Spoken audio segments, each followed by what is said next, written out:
What's up, guys? It's Ben with 2020 election predictions, and today I'm going to look at the Cook Political Report. I would say the Cook Political Report is like one of three outlets that the media likes to use. They're kind of one of the most trustworthy in the game. They just updated their electoral maps for the month of July, and they've made some changes.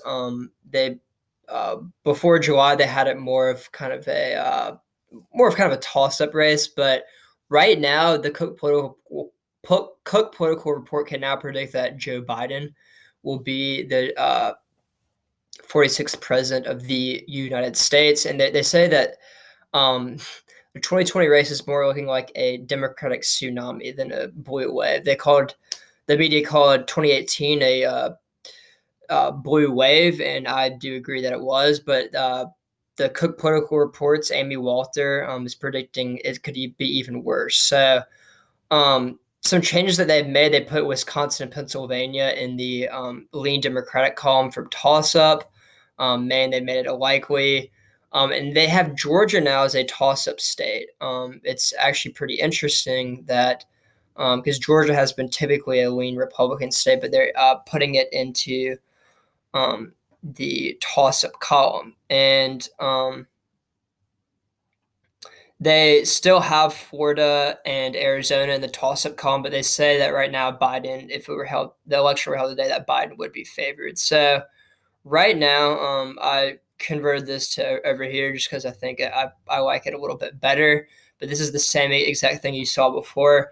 And right now it's 188 to 279 electoral votes, which I think is very, very interesting. And I'm like, this kind of reminds me of something. So I looked back at the 2016 Cook Political Report ratings, and this came from the day before the election, and they had basically the same exact thing. So it was 278 electoral votes to 214.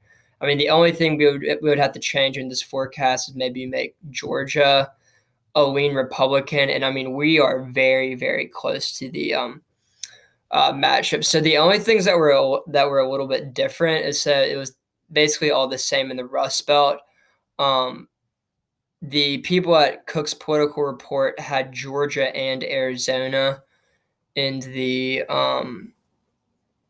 lean Republican column, and yeah. So let's do that. So if we put Arizona and Georgia in the lean Republican column, then we actually get 214 if we make this a toss-up and this a toss-up. So this is literally the matchup that they had before the 2016, and it's just very, very similar, except it's actually a little bit in Joe Biden's favor because they classify Georgia and Arizona as still being toss-ups. And before I do any major dialogue on this, I would just really encourage you all, please subscribe here to my channel if you haven't.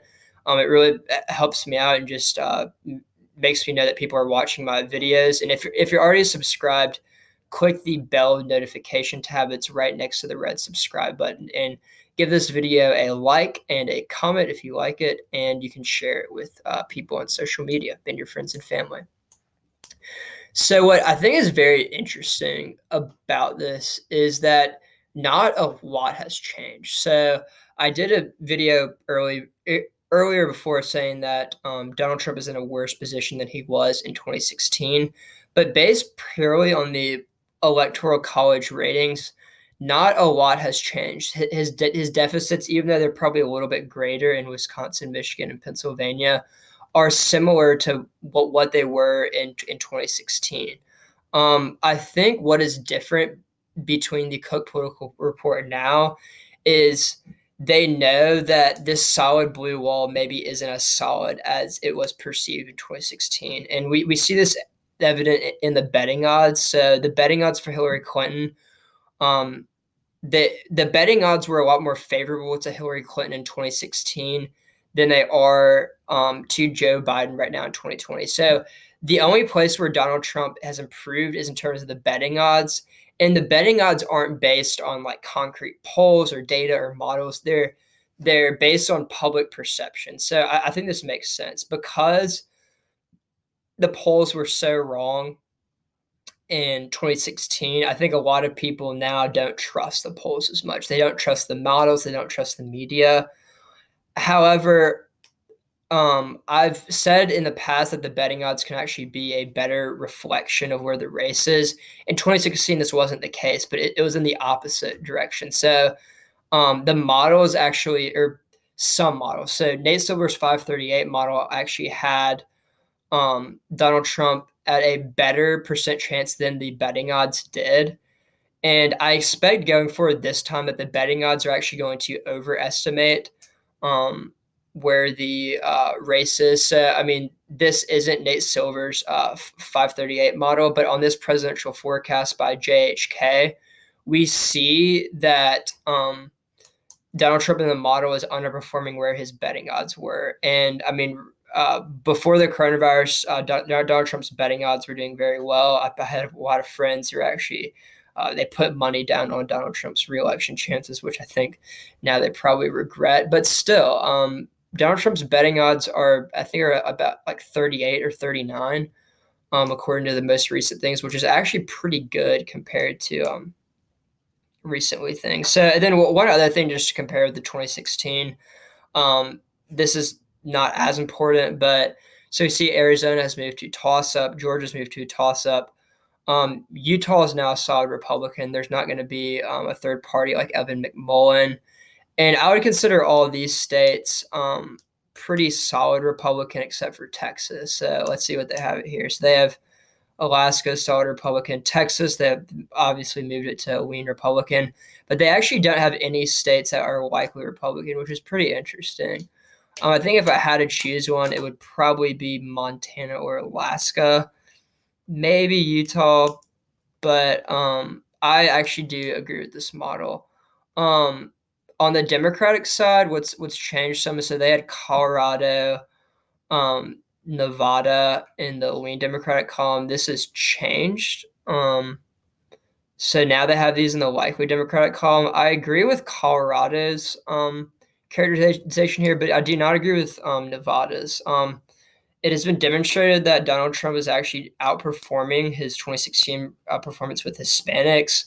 Obviously, that is not the same at large. He is underperforming when it comes to white college-educated voters, and it's still, I think he might be slightly underperforming with white non-college-educated voters, but not as much as the white college-educated voters, which would include the suburbanites, suburban women.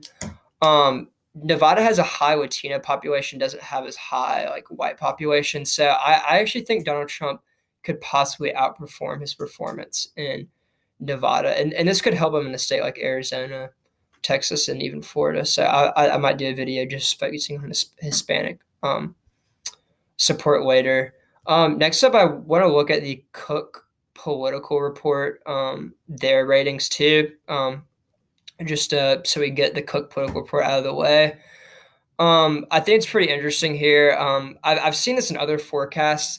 I don't agree with Colorado being a toss-up. I mean, this was done in June 18th, so maybe they might change this in the future. But the polls just have all John Hickenlooper winning. And second, I think Martha McSally should be in the lead Democratic column. I think you could even argue that the seat in Colorado could be a likely D, but I think for now, let's keep it in the lean D. And then just some other small stuff. I think this one should be in the likely Republican, but other than that, this is pretty good. So this is where I think that the Cook political report is. I just want to give some commentary on that. This is one that a lot of professionals look at. And so just please subscribe here if you haven't already, and be on the lookout for another video tomorrow. Thanks.